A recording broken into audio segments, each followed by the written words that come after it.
Welcome to the Editing and Proofreading Workshop. My name is Jolene Torres, and I work here in the Student Success Center in the Reading and Writing Center. And today we're going to talk all about proofreading and editing. So that's our goal today. And I want to start out with a little quotation. It says, "You write to communicate to the hearts and minds of others and what's burning inside you, and you edit to let that fire show through." So, simply writing something is just not enough, right? We edit and we proofread because we want what we write to be clear. We want the person who is reading our writing to be able to make sense of it in a way that is meaningful to us, right? And as for those of you who attended our it was the punctuation and mechanics workshop earlier this week, you have an idea of how that works, right? Because we talked about how a comma, something as simple as a comma, can change the meaning of a sentence, right? And punctuation does that. So being able to proofread and edit as part of your writing process allows you to make sure you're writing clearly for your reader so your reader understands what you're saying, okay? So here are our objectives today. We really want to know the definition of proofreading. So we're going to cover what it means to proofread, what it is. We are also going to understand how proofreading fits into the larger writing process, because you probably all know that writing is a process, but I know that many students don't totally know where proofreading and editing fits into that process. So we're going to make sure you understand that. And I'm actually going to talk about 3 proofreading strategies today. I hope that you really connect with one of them. I mean, all 3 of them are fantastic. All 3 of them work, in their own special way. You can learn all 3 of them because they play really nicely together, so you can do all 3 of them. But I really just want you to learn one. I hope that when you leave today, you can take a strategy with you that you can try immediately at home and start to learn how to practice effective proofreading. So those are our goals for today. Proofreading is examining your text carefully for typographical errors and mistakes in grammar, style, and spelling, okay? So I want to be really clear here about what you're looking at when you're proofreading. When you are proofreading, you are not looking for things like whether or not your thesis is okay. All right, you're not really evaluating your topic sentences and making sure your topic sentences support your thesis. You're not looking at your evidence to make sure that your evidence is good. When you begin proofreading, you should have a really solid essay, okay? So when you are proofreading, what you are looking for are what we call surface errors. So spelling errors, whether or not your commas are correct, whether or not you're using your semicolons correctly. Right? So you're looking at the surface of the paper, we call it the small things, right? You're looking at style things, not ideas, okay? I'm going to suggest that it is really important to work on a printed copy, okay? So a sheet of paper, something like this. When you print your essay, you can write on it. You can, move things around in it. You can cross stuff out on it. But more importantly, there's a lot of research out there that right now shows us that reading on paper is actually better for our eyes, for our brains, okay? There's lots of theories as to why that could be, and I could definitely talk to you about some of those theories. But really, the research is pointing to reading on paper is better. You pick up more, you comprehend more, and you're able to catch more errors when you do. Okay, so I really suggest you just, print a copy. You don't have to print multiple copies or many copies. You don't have to reprint it all the time, but print one copy, write all over it, find all of your errors, then go to your computer and correct those errors. Okay, so printed copy is really my recommendation. The other thing I'm gonna make a suggestion here is that you do learn to proofread for yourself. There's a real temptation to rely on grammar check or spell check, and then that's it, and you don't proofread for yourself. Or, and I am this cousin or distant relative, to rely on a distant relative or cousin or friend or sister who will proofread for you, and so you don't have to do it yourself, okay? But learning how to proofread and edit for yourself is critical, and I'm not just talking about your English classes, okay? For example, my husband recently applied for a job that he really, really, really wanted. And guess what he had to do? He had to proofread his resume. because his wife was too busy in grad school to do it for him, right? So here is my suggestion to you. Learn to proofread for yourself, practice proofreading on your own. It is just like riding a bike. The more you do it, the better you get at it. And practicing while in college so that when you get out of college and you graduate, you can apply proofreading skills to things like your resumes, your cover letters, or emails to your boss, so that you can be the person who catches your own errors and has really good writing, okay? Now let's talk about where proofreading fits into the writing process. So you all know that writing is a process, or you probably should know by now, right? But where you probably might not know is that proofreading is the last step in the process. So if you look at this little graphic up here, it's real simple. Basically, you pre-write, okay, which is like you brainstorm or you free write, just kind of generate ideas. Then your next step is you draft. So you take your pre-writing and then you turn it into a workable draft, right? That's when you start to think about what your thesis statement might be. You start creating some topic sentences and maybe start on an intro or conclusion, right? And then you move to revise. And revising is, making sure your thesis works and that it's clear, and maybe even changing your thesis a little bit, or updating your topic sentences, or cutting paragraphs out that you don't need, right? And you might move through that drafting and revision process several times, which is why you have that little circular arrow there, right? Once you are done and you have what you feel is a good thesis, and you have good topic sentences, and you have all of the evidence that you need, and you have a good conclusion and a good introduction, you have all the parts and pieces, that is when you begin proofreading. It is the last step in the process, okay? You do not want to start proofreading and fixing errors in grammar and punctuation and spelling when you're still in your pre-writing phase. That's because, I'm going to use a little bit of an analogy here, okay? For those of you who have dogs and or children, okay, you would not want to mop your floors of your house while your dogs and children play outside in the mud, right? Why not?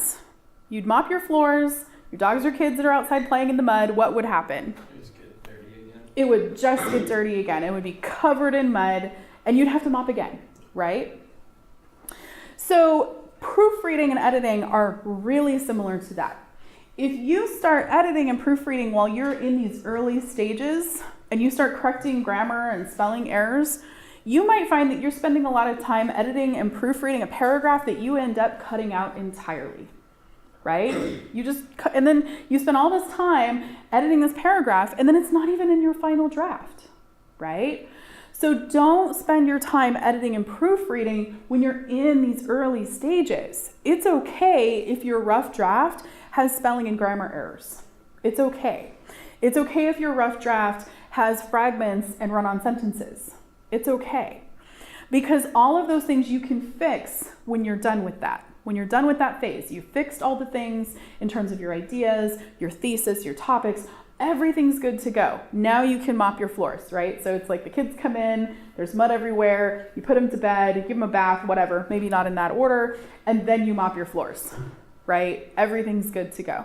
So don't start too early on the proofreading and editing. There's a lot of temptation there because we don't like to look at our own writing when it's full of errors and messes, right?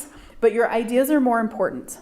And you don't want to be in a position where you spend a lot of time editing your paper and then end up cutting out half of it because it's off topic, okay? Okay, so it is the final step that you do. You really should set aside your draft for, I would say, at least 15 minutes before you begin proofreading. I would say 15 minutes is if you're a bit of a procrastinator and you've put off your paper till the last minute. We're all guilty. I'm not judging. I've done it too. So if you have to write your paper at the last minute, please don't do that. I'm on video, don't do it. But if you have to, set it aside for at least 15 minutes. Now, I suggest that you get started early. And one way that I would do that for myself is I would push my due dates up by 2 days, right? So if my paper was due, let's say December 1st, that's when my paper is due, then I would make my personal due date November 28th, right? And I would say by November 28th, I am going to have my final draft done.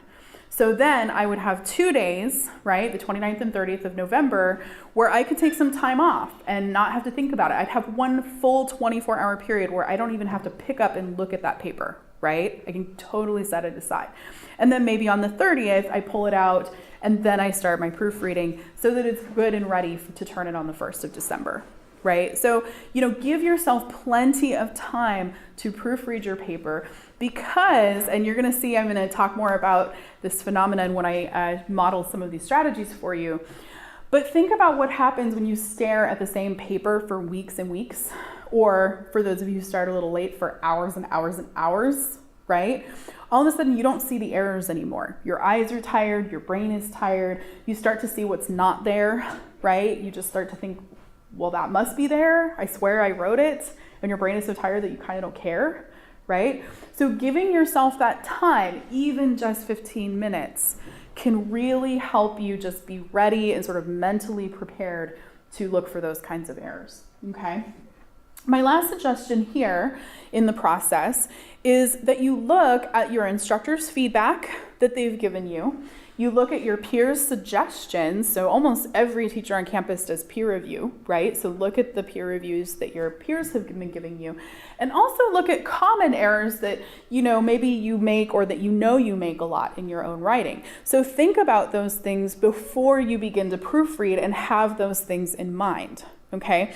Especially teacher comments. Okay, because the last thing you want to do is make the same error every single time in your papers, right? So if you have a problem with fragments and your teacher says, hey, check your fragments, you've got a lot of fragment errors, and then your next paper comes and your teacher's like, hey, you still have some fragment errors, make sure you fix those. And then your third paper comes and your teacher by this point is like, fragments, really, look them up. So look at your teacher's comments, look at your peers' comments, and make sure you're using those to help you determine what to look for, okay? So we're gonna talk about 3 strategies for proofreading. The first one I'm gonna talk about is reading aloud, which is not something that many students feel comfortable doing. We often associate reading aloud with something that children do, right? Because I try to get my students to read in my class and they were like, no, that's what my kids do. And I'm like, no, you should try it. It's quite fun. So reading aloud, this is why it works. This is why it's powerful.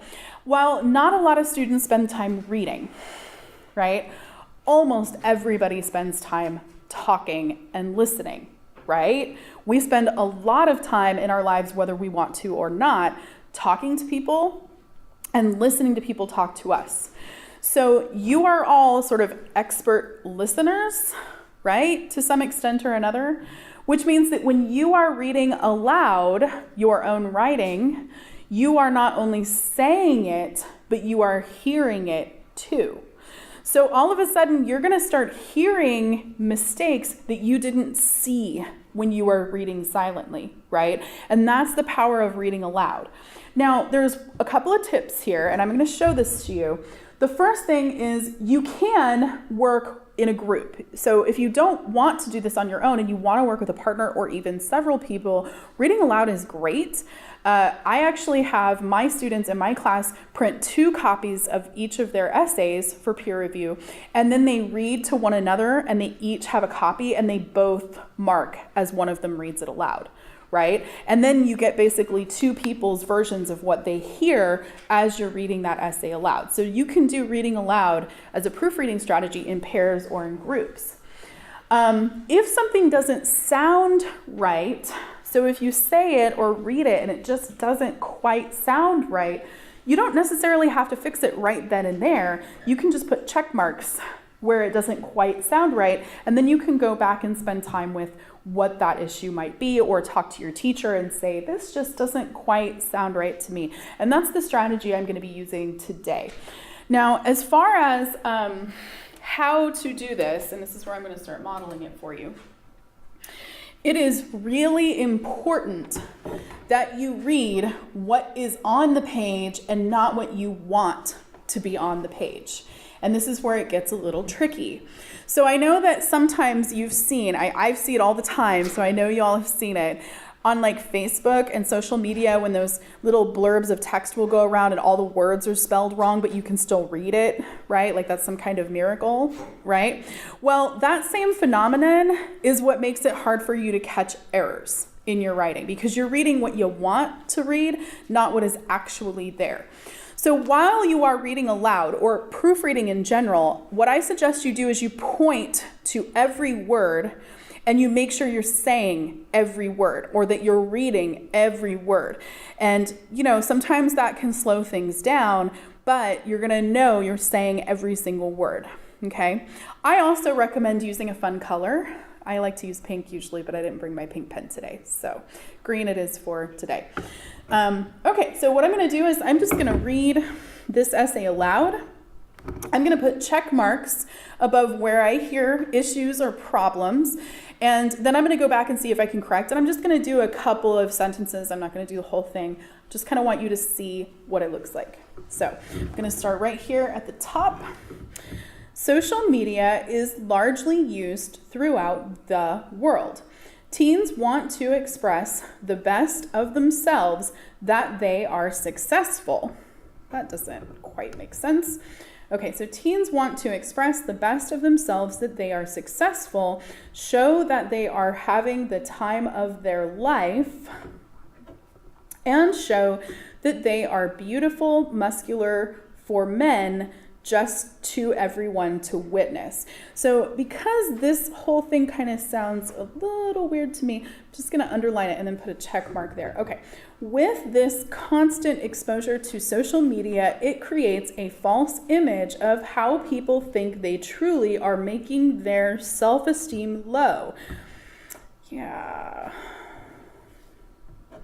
Because in reality, it really is not how teens usually picture themselves as. I know that comma's not right. Okay, so I did a couple of sentences. Did you hear the errors? Yeah. And often at first glance, we don't see them, right? Or by this time, we've finished our writing and we just want to get it over with, so we kind of skim it, right? But when you read aloud, you can't skim. Right? You can't. It's really hard to skim and read aloud at the same time. You have to read it. So you can see I have a couple of trouble spots here. I just used check marks. You can use whatever you want. You can put X's or whatever. So I just used check marks to help me figure out where the trouble spots are. So now I can go back through and I can say, okay, this sentence looked okay. Okay, so this second sentence had some problems. So teens want to express the best of themselves that they are successful. So it looks like a word is missing here. And show that they are successful. Show that they are having the time of their. So here we have, I believe this is a parallelism issue. So there is multiples, but life is singular. So we'll say lives, having the time of their lives, and show that they are beautiful, muscular for men. I just don't like that. So I'm going to cut that out because I'm talking about, people, not just women or men. I don't know. For everyone to witness. Okay, so teens want to express the best of themselves and show that they are successful, show that they are having the time of their lives, and show that they are beautiful for everyone to witness. That sounds much better, right? So see how you can even use reading aloud to help you kind of polish it, right? So reading aloud, very good strategy. One of my favorites, I use it all the time, and I make my students use it, and they are warming up to it. They didn't like it at first, but they are warming up to it. So a minute ago, I told you how on social media, right, you have that little blurb of text and it's all misspelled and everything like that, but you can still read it. Well, another way to help you catch errors is to read backwards. And that works for similar reasons to reading aloud. It forces you to look at the text in a new way, right? Now, especially for those of you who've maybe waited a little too long to start your paper, you've been staring at it for 8 hours straight, right? You have basically memorized it at this point, right? You're so tired of looking at it that you don't see the errors anymore. So reading backwards helps you see it in a new way. this is what I like to do. You can start with the last sentence of the paper. So you don't have to start with the last word. You start with the last sentence. You read sentence by sentence going backwards through the paper, okay? I actually recommend you do this while reading aloud. You can do it both at the same time. And that's what I'm going to be modeling today. But you don't have to do it that way. You can just do it silently and read it backwards, sentence by sentence. You can also use reading backwards as a way to help you correct spelling errors. So if you do have a problem with spelling, or if spelling is a struggle for you, reading backwards might be one you want to learn to do, because reading backwards, instead of doing sentence by sentence, you do word by word. And instead of reading it, you are examining each word to see if it is spelled correctly. Okay, so let's look at what that looks like. So the very first thing I do, just to make reading backwards go a little faster and a little easier, is I check off, I just put like slash marks in the text wherever there's a period in the paragraph. So I'm just going to go through that real quick. Okay, so there's one, there's another, and then one more. So I basically have 3 paragraphs here, or 3 sentences here. So I'm going to start at this last sentence. Teens need to enjoy how and who they are and not let social media edit their lives out. So teens need to enjoy how and who they are and not let social media edit their lives out. Okay, I think that sounds fine. Let's look at this next one. It shows that behind a computer screen, they might be happy, beautiful, and or a fun. Okay, so maybe having fun. So I'll write that in. And probably cross out that or, and I'm going to put that comma there. Okay, so let's look at this next one. Nowadays,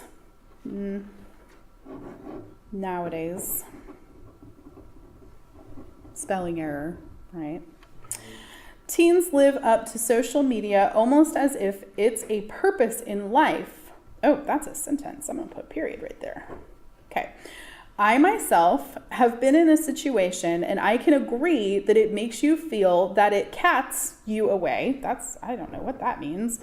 If you're not perfect, or you need to build some confidence. Oh, that's a spelling error. And not feel juked by people because they might be your friends on social media, but in person, they might show a different personality of themselves. Okay, so lots of spelling errors in this one, right? But look at how reading them aloud and reading backwards it just isolates the sentence. So you have to just look at the sentence. You've taken it out of context, so you can really look at the sentence in its own way, right? Reading backwards. Okay. The last one, and actually you probably have this, you picked it up, probably a little half sheet paper, is a reading checklist. Okay, the one that I have handed out today and that is available on Canvas is a really generic one. It just has common errors in writing to help you figure out things that might be going wrong, okay? But what it allows you to do is to look for a specific error. So the goal, so far that I've been doing this, I've been looking for all kinds of errors at the same time, right? So I've been reading aloud and I've been notating what errors I hear or see, right? So I've corrected spelling errors, I've corrected sentence errors, I've corrected fragments, right? I've corrected all kinds of errors. Well, a checklist, you pick one error and you go through your whole paper and you only look for that error. You don't look for any other errors. And then once you finish and correct all that one error in your paper, you go back to the beginning and you start with the next error. So you might correct all of your sentence errors, so all your fragments and run-on sentences for your whole paper. Then you would go back to the beginning and you'd fix all your comma errors next, right? And so you are focused really intently on one error and one error only until you correct all of them, then you work on the next one. And that's how the checklist works. Now, the one I handed out is great. I would say it is a great place to start If you don't know what your errors are, okay, like maybe you're not taking an English class, but your other teacher is telling you have lots of errors and you don't know where to start with those errors, right? This would be a good checklist for you. A better strategy would be to make your own checklist. So you can do that by looking at your instructor's comments, especially if you're in an English class. You look at your instructor's comments, and if your instructor says, hey, fragments are a real issue for you, make sure you pay attention to fragments, you put that and you add it to your own personal checklist, right? So that you have a list of errors that you make in your writing that's personal to you, so that you can work on not making those errors anymore, okay? All right, let's look at that. So for this one, I am gonna start at the end. I'm gonna kind of go a little, I'm just gonna start with this paragraph right here. And the first thing I'm gonna do is I'm only going to fix spelling. That's it. I'm just gonna identify words that are spelled incorrectly. So I'm gonna ignore any other errors. And then once I have corrected the spelling errors, then I will move on to my next error. But I'm just going to show you a couple of sentences. But you're going to see, and it might get a little annoying for some of you, okay? There are other things I'm going to skip entirely, right? But that is how you do the checklist. So I'm going to read, and I'm going to just mark spelling errors. So nowadays is a spelling error. Nowadays is different kids. That's a spelling error. Pretend to be someone else, they forget who they truly are. Kids go online looking for answer. For everything, they spend more time on their self than their own families. Always comparing with other peers. Dr. Emmanuel says that it could be negative feelings about themselves and have low self-esteem. It became a serious problem, right? So even though there are lots and lots of other errors in this first couple of sentences, right? I think there's a run-on, there's comma errors, there's just sort of misunderstanding words that I need to work on, right? I'm only worried about spelling, and that's it. Right? So then I would go back and maybe use my dictionary and look up some of these words and make sure I'm spelling them correctly, right? And then once I correct all the spelling errors, then I would go back to the beginning and I might work on fragments, okay? So this can be a little bit of an annoying strategy for you if you're kind of a perfectionist. But if you do have that one or two errors that you always make, right? Like spelling, I think for a lot of people is a one. It allows you the time to really practice that one problem.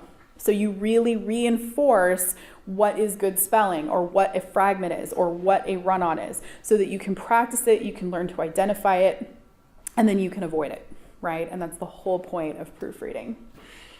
Okay, let's go back.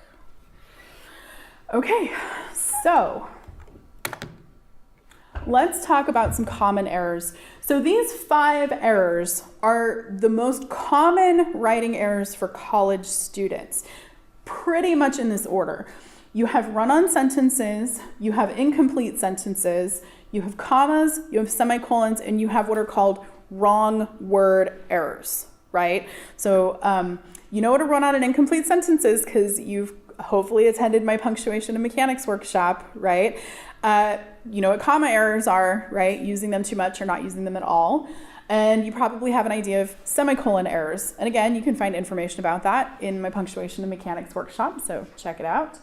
But wrong word typos or wrong word errors are when you mix up words that sound the same, right? So homophones, words that sound the same but are not the same. So a really, really simple one would be like 2 and 2, right? Or maybe even, if you don't know this one, the number 2, right?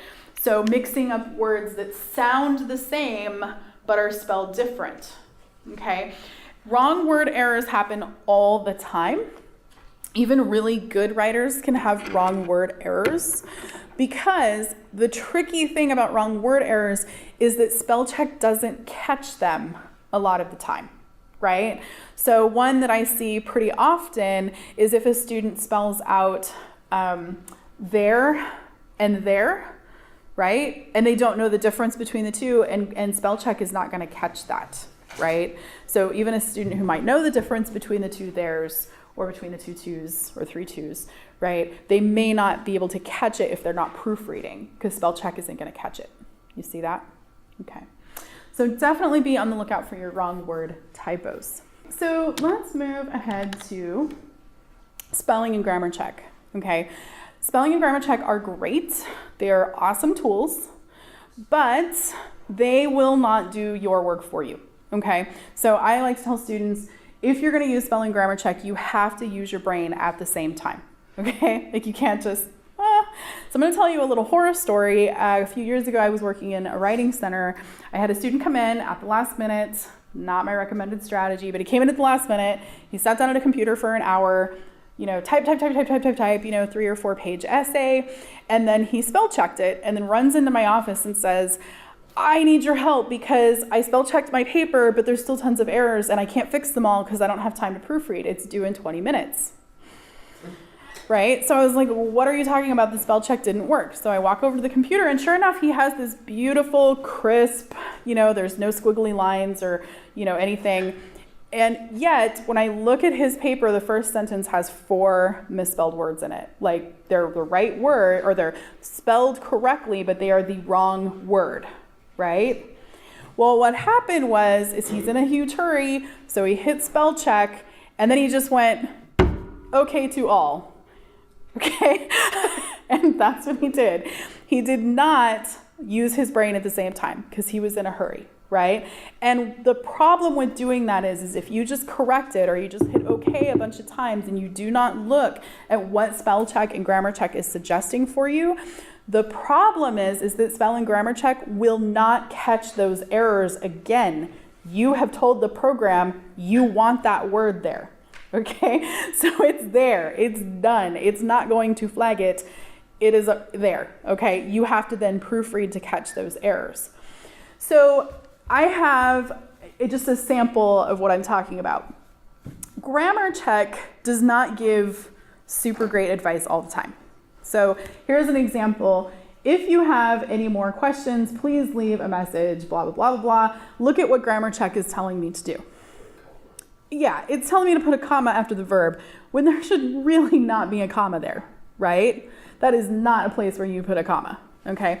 I actually have a bunch of these and you can write down this URL if you're interested in looking at more. I'm gonna show you just a couple of them. But this tiny URL is bad spell check, where I have like a whole bunch of screenshots. Actually, this is not an extensive collection. I have like a whole other folder on my computer at home. Where I look at things like, oh yeah, we looked at that one. How about this one? Oh yeah, this is great. So look at what spell check is suggesting here. So the question I have is, what types of fun activities do your children like to do at home? That's a question, right? And then look at what spell check is suggesting. The first word is actives, right? That's not the word I'm looking for, right? So if I had just said, yeah, that's the first one, so that must be the right one, and then selected it, I would now have a sentence that says, what types of fun actives do your children do at home? That's not even like a thing, right? Okay, so here is my caution. Spell and grammar check are great, but you have to use them with caution. You have to use your brain. You have to think about what it is suggesting to you, and you have to make the right decision. It's just like using a dictionary. If you're gonna look up a word in a dictionary, you have to look at the different definitions and make the best choice of what definition works. Same thing with spell check and same thing with grammar check. My extra warning with grammar check is that if you don't know, but you feel really confident that you are right and grammar check is wrong, then you are probably right. I know that sounds a little crazy, but grammar check is just not the most reliable form of help. I tell my students use grammar check as almost like a way to point to areas that might be a little confusing for your reader. So don't necessarily use it like it's right all the time. It's just if you see a lot of blue squiggles in a couple of sentences of your paper, go back and read those sentences aloud. Maybe look at what you are saying. Ask yourself, is there a better way that I could say this that would be less confusing? So you're not necessarily relying on grammar check to make a suggestion. You're relying on it to basically point you to problem spots in your paper, right? And I think that's a great way of using grammar check. Okay. So let's just go through a couple of questions. These are our learning objectives that, if you remember from the beginning, we went through. So can anyone tell me the definition of proofreading? What did I say the definition of proofreading was?